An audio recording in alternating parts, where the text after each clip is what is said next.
ஒரு சூப்பரான கடாய் பன்னீர் சப்பாத்தி நானோட சாப்பிட்றதுக்கு அவ்வளோ டேஸ்டியா இருக்கும். ரெஸ்டாரண்ட்ல தான் சாப்பிடணும்னு இல்லை, வீட்லயே சூப்பரா செய்யலாம். எப்படி செய்யறதுன்னு பார்க்கலாமா? ஒரு பெரிய சைஸ் வெங்காயம் கேப்சிகம் எடுத்து இந்த மாதிரி கியூபா கட் பண்ணி எடுத்து வச்சிருக்கேன். இது கூடவே நம்ம பன்னீர் சேர்த்துக்கலாம். ஒரு டேபிள் ஸ்பூன் அளவுக்கு வெறும் மிளகாய் தூள், 1/4 ஸ்பூன் அளவுக்கு கரம் மசாலா, 1/4 ஸ்பூன் அளவுக்கு தனியா தூள், கொஞ்சமா உப்பு எல்லாத்தையும் சேர்த்து நல்லா மிக்ஸ் பண்ணிட்டு கடாயில ஒரு 4 டேபிள் ஸ்பூன் போல எண்ணெய் ஊத்திட்டு இப்ப நம்ம மிக்ஸ் பண்ணி வச்சிருக்கிறத இதுல போட்டுக்கலாம். வெஜிடபிள்ஸ் பன்னீர்லாம் இந்த அளவுக்கு நல்லா ஃப்ரை ஆனதும் தனியா எடுத்து வச்சுக்கலாம். அதே நேர 1/4 ஸ்பூன் சீரகம், 1/4 ஸ்பூன் மிளகு, ஒரு பிரியாணி எல்லாம் சேர்த்துக்கலாம். 2 பெரிய சைஸ் வெங்காயம், 2 பச்சை மிளகாய் சேர்த்து வதக்கிட்டு ஒரு 1/2 ஸ்பூன் அளவுக்கு இஞ்சி பூண்டு பேஸ்ட் சேர்த்து அதையுமே நல்லா வதக்கிக்கலாம்.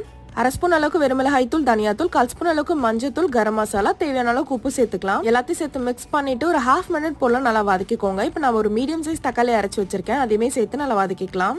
1 மினிட் போல நல்லா வதக்கிட்டு இப்போ நம்ம ஃப்ரை பண்ணி வச்சிருக்க பன்னீர் வெஜிடபிள் எல்லாத்தையும் சேர்த்துக்கோங்க. எண்ணெல்லாம் செப்பரேட் ஆனதும் கொத்தமல்லி போட்டு இறக்கிக்கலாம். சூப்பரான கடாய் பன்னீர் ரெடி. கண்டிப்பா ட்ரை பண்ணுங்க. மறக்காம நம்ம சேனலை சப்ஸ்கிரைப் பண்ணிக்கோங்க. பாய்.